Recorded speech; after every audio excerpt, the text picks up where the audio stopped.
नमस्ते विद्यार्थियों। अपन पढ़ रहे थे राजस्थान के लोक देवता। लोक देवताओं में भी अपन पहले पांचों पीर पढ़ रहे थे और पांचों पीरों में अपन ने चार पीर पढ़ चुके थे। हड़बू जी, रामदेव जी, मेहा जी और ये पाबू जी। पांचों पीर और पांचवें नंबर पे है अपने गोगा जी। अब कह रहे हैं कि गोगा जी चौहान वंश से चौहान वंश एक राजपूत शाखा है और इनका जन्म विक्रम संवत 1003 946 ईस्वी में चूरू जिले के ददरेवा गांव में हुआ था। ददरेवा गांव में हुआ था और तिथि थी देखो भाद्र कृष्ण नमी को, भाद्र कृष्ण नमी को हुआ था। और पिता जयवर सिंह थे और माता का नाम बाछल दे था। बाछल दे था, बाछल दे था, माता का नाम बाछल दे था। और गुरु का नाम गोरखनाथ जी था। गुरु का नाम गोरखनाथ जी था। रामदेव जी के गुरु का भी नाम गोरखनाथ जी था और पत्नी केलम दे नाम था। पत्नी का नाम क्या था? केलम दे। और ये कोलूमंड, कोलूमंड कहाँ है? जोधपुर में है। और राठौड़ राजकुमारी थी। कैसी थी? राठौड़ राजकुमारी। और कहते हैं कि विवाह से कुछ दिन पहले केलम को सांप ने डस लिया था और इस बात से गोगा जी क्रोधित होकर उन्होंने मंत्र पढ़े और सारे सांपों को कढ़ाई में लाके डाल दिया था। और इससे प्रारंभ होकर नाग देवता प्रकट हुए और गोगा जी ने खुद स्वयं केलम जी के जहर को है ना, विष को मतलब निकाला था। और इसीलिए उनसे प्रभावित होकर इन्हें नागों के देवता भी कहा जाता है और अलग अलग नामों से भी जाना जाता है। आगे अपन पढ़ेंगे किस किस व्यक्ति ने इनको क्या क्या उपाधि दी। और इनके पुत्र भी हुए केसरिया कुंवर। केसरिया कुंवर इनके पुत्र थे और वो आगे जाके वो भी लोक देवता बने। इनके बारे में भी पढ़ेंगे। और इनके पोते कौन थे? सामंत चौहान थे। कौन थे? सामंत चौहान।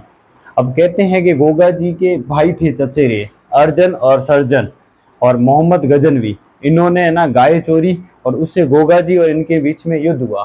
कहते हैं हनुमानगढ़ में ये युद्ध हुआ और इस युद्ध का वर्णन जान कवि ने कायम रासु ग्रंथ में किया है। कायम। और इसमें गोगा जी वीर गति को प्राप्त हुए थे। और कहते हैं कि गोगा जी का शीर्ष जो पड़ा था ददरेवा चूरू में पड़ा था, तो वहाँ शीर्ष मेड़ी मतलब शीर्ष की पूजा की जाती है। और धड़ कहाँ पड़ा था? नोहर हनुमानगढ़ में पड़ा था, तो वहाँ धड़ की पूजा की जाती है। अब अपन आगे जाके पढ़ेंगे गोगा जी के मंदिर के बारे में। गोगा जी के मंदिर की निम्न विशेषता है। जैसे गोगा जी के मंदिर के ऊपर क्या लिखा हुआ है? बिस्मिल्लाह, बिस्मिल्लाह लिखा हुआ है। और ऊपर का मंदिर मकबरे नुमा है, जिसको निर्माण करवाया था फिरोजा शाह तुगलक ने निर्माण करवाया था। और वर्तमान स्वरूप का निर्माण महाराजा बीकानेर के महाराजा गंगा सिंह ने करवाया था।